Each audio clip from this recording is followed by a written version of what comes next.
So let's talk about Nigeria's central bank governor, by the way. The decision of the Monetary Policy Committee of the Central Bank of Nigeria on Friday to leave interest rates unchanged was largely anticipated. It was also expected that the central bank chief, Godwin Emefiele, would use the briefing event to speak to the foreign exchange market. Joining me now for a two-part conversation on some of these headline grabbers is the CBN director in charge of monetary policy, Dr. Hassan Mahmud. A warm welcome to you, sir, and good evening, joining us from our Abuja studios. Good evening, Boston. It's nice to be here. Thank you very much. We appreciate it each time you make it here on the show. What were the key considerations for the MPC hold rate decision on Friday? Yes, the governor read the communique, but it looks like a whole lot of folks got carried away with the AbokiFX.com issue. But let's talk about it, because this is about the broader economy, by the way, for me. So what were these key considerations, and do you think we're on track since January to September to date? Yeah, I think from both the global and domestic scene, we are seeing some, recovery, and the recovery quite consistent and persistent. For global output growth, the projection is 6.0% by the IMF. Trade is supposed to go up to post-pandemic area of over 10%. We see commodity prices also picking up, including oil price. Our burning light is still doing over 70%. But when you come to the domestic scene, you also see inflation numbers still going down 5 months in a row now. GDP has peaked. The second quarter GDP number was 5.01, coming from 0.51 year on year in this case. And then you also see the narrowing of the balance of payment disequilibrium that we had. And what we're having now is just less than 500 million in terms of deficit in the balance of payment account. And then you also see the numbers in terms of the drivers of the GDP. Manufacturing, agriculture, services, non-oil GDP is also expanding. Invariably, the intervention activities of the central bank, both fiscal and monetary, including the federal government now, is now impacting on the manufacturing, on the SMEs, on the agricultural side, and you see that already feeding into the GDP numbers. And also the food inflation also came down from the proportion of the core and food. Both for core and food actually came down from the GDP, from the inflation number of 7.01 that you had. So there are good tailwinds that are really pushing the numbers up, but it's still not uhuru yet.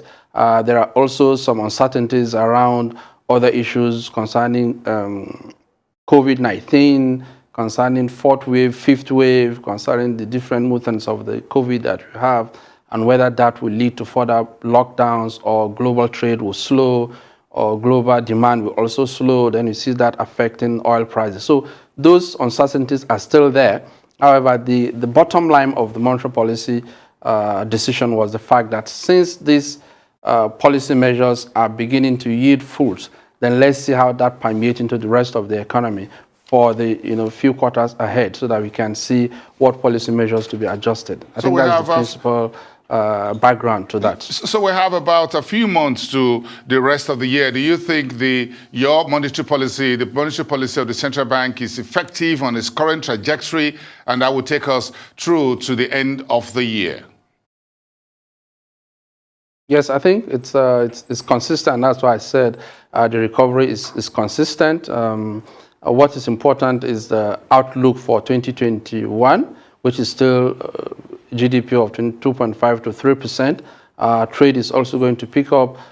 The drivers of the growth are still going to be persistent. Manufacturing, over 1 trillion has been disbursed to the manufacturing sectors and SMEs, agriculture, the anchor borrower, and all the stuff has taken huge credit expansion in that area. So we expect those main drivers of growth to continue to the rest of the year, and probably we'll see a growth rate of about 3%. So we're getting closer to our inflation, our population growth rate. Then the issues around per capita GDP will start surfacing, so that we'll start seeing a more inclusive and impactful growth for the rest of the economy. So on that note, how soon will the central bank begin to tinker with interest rates? That's above my pay slip. That's for the MPC members to decide. depending on the numbers they get in terms of the global and economic development. Don't forget that there's still normalization threats in the advanced economies. If that is to crystallize by the fourth quarter of 2021 or first quarter of 2022, then you have issues, challenges around capital flow reversals and other issues which may make monetary policy members to also look at how that will translate to exchange rate pressure or FX demand pressures and other issues around the rates in the money market and how that will affect the flow, the equilibrium, or the steady state growth that we're seeing now. So it all depends on the fundamentals, how they turn out towards the end of the year. But like I said, there's a very cautious optimism that things will smoothen out towards the end of the year, and this growth trajectory is picking up. Inflation, even in advanced economies, is already dipping down. Yes, so we don't expect that threat is still weak. Yes, so all of you at the central bank are watching the U.S. Central Bank of Federal Reserve monetary policy meeting this week on Wednesday. What would it mean for Nigeria? Yeah, that's what I'm saying. If the adjustment, if they keep the rates where they are, then we're fine with that. However, the U.S. has said earlier on that towards the end of the year, they are likely to taper on their rate. And if that happens, then you start seeing carry trade, you start seeing flows from our economy to those, even though we still see that the gains in Nigerian economy is still way above that, but there are other risk factors that add to the premium that investors look at. So if you see that coming, then you start seeing some of the investors moving out, going back to the US, to other advanced markets, and that will put some demand pressure on our FX and issues around further depreciation of the exchange rate and depletion of the reserve, and what that effect it has on trade and our balance of payment position are also important, and how that also feeds to the projected growth, output growth, because don't forget that global aggregate demand also matters in terms of our export of oil, which is our main FX inflow source. Okay, Dr. Mahmud, when we return, we'll dive into the volatile exchange rate market. When we come back, we want you to stand by with us from Abuja studios, and for all our viewers here in Nigeria and around the world to stand by as well. We'll be right back. This is Arise Exchange. I am Bosin Amofai. Give us 2 minutes break. We'll be right.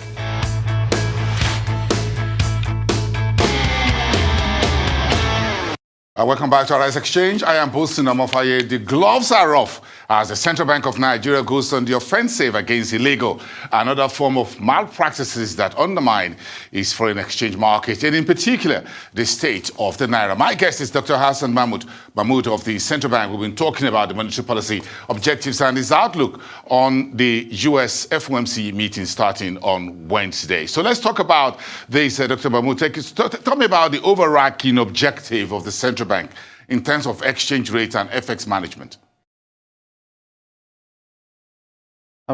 There are two sides of the exchange rate issue, the demand and the supply side. In the short term, the demand side, the monetary authorities cannot influence that. There are a lot of structural issues around the supply side. We're all aware of the nature of the Nigerian economy. I don't want to dive into that. But on the demand side, which is the short-run end of it, if you cannot meet up with enough supply to meet the market demand, then you have to have some measures, administrative measures, to adjust that demand to the most critical, to meet the most critical demand factor of that, so that that can meet your macroeconomic objectives in terms of driving growth, driving trade, creating employment, and allowing our industries to survive. So the issue we have is the supply side constraints. The excess demand, the frivolous demand, the speculative demand. So we start seeing that mismatch, and that mismatch widening significantly.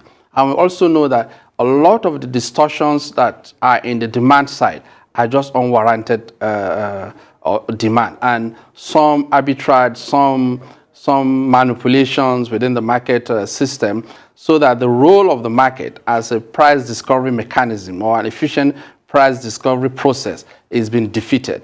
And because of that, you start seeing the visible line instead of the invisible line of demand and supply, adjusting prices to meet the fundamentals of the economy. We don't see that. So definitely you need to look at that demand side and see how you make the market process efficient. And the background or the outcome of that is the fact that there's an I&E window where the largest proportion of FX activities takes place in the formal sector.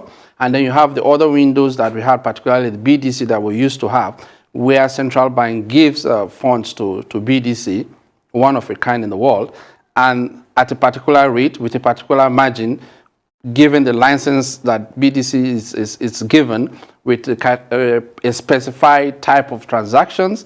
But you find that what is happening in that market turns out to be, you don't know the difference between that BDC market, which is supposed to be a formal market because it's licensed by the central bank, and the parallel market, which is supposed to be off the record, off the balance sheet market. Nowhere in the world that the black market is referred to as a reference rate. But we got to a stage where everybody was referring to the black market as a reference rate. You don't know which one is BDC rate, because you can argue that if you go to the BDC counters and stuff like that, you see that 100 naira, 102 naira margin. And you say, okay, I bought it over the counter. But you cannot marry that with how much they were getting from the central bank.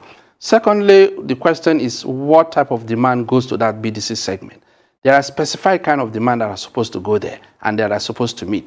If you have excess demand above that one, which is supposed to be just invisibles, PTA, BTA, medicals, and all those costs that are very small, not above $4,000–5,000. But when you start seeing millions going there, then you can tie that to illegal activities that are trying to evade tax or to avoid tax or are trying to do things that are not allowed by the regulations or the laws of the land. And then you start seeing those distortions coming in. So the policy or the direction the bank took is that we really need to address this side very quickly. Otherwise, these distortions will persist. Okay. We cannot meet the demand. We cannot meet the demand of the economy at a goal. So that adjustment is what you see, displaying now and signposting different kind of market behavior that we're witnessing in the So the past I'm going to ask so. this very direct question, Dr. Mahmud. What exactly was wrong with what AbokiFX.com was doing by publishing the parallel market rates on a website?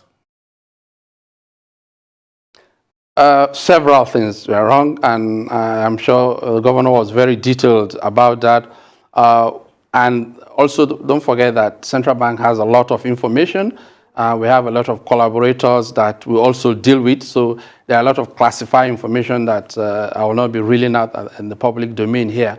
But the decision that the bank took was not based on sentiment or was not based on just panicking. It was based on concrete numbers that we got, initial investigation. The governor mentioned that we've been monitoring this activities of this vendor for over 2 years now.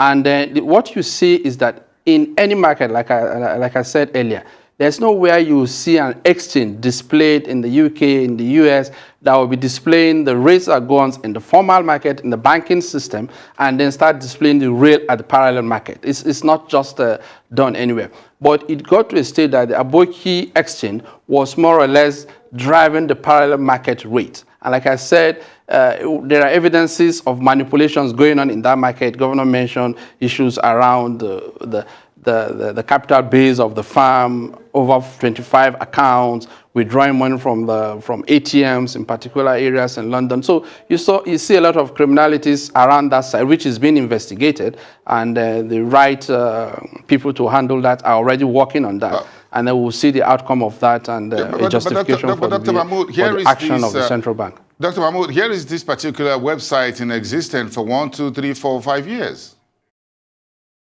So how did it take so long to... Yes, but like I said, like I said, you don't just jump into a decision if you don't have your facts. You have to have your facts.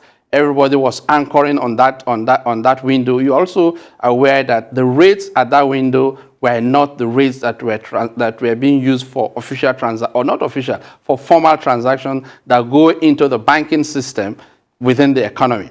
And that was the reference rate. And that was the rate that other segments of the market were using as their anchor rate. So it was distorting a lot of things within the system.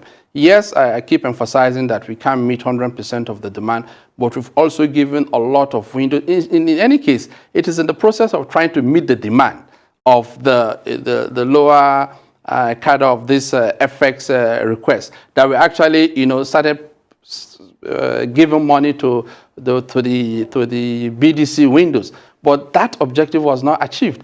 And it is not unconnected to these disparities in rates that you see. The premium is so large.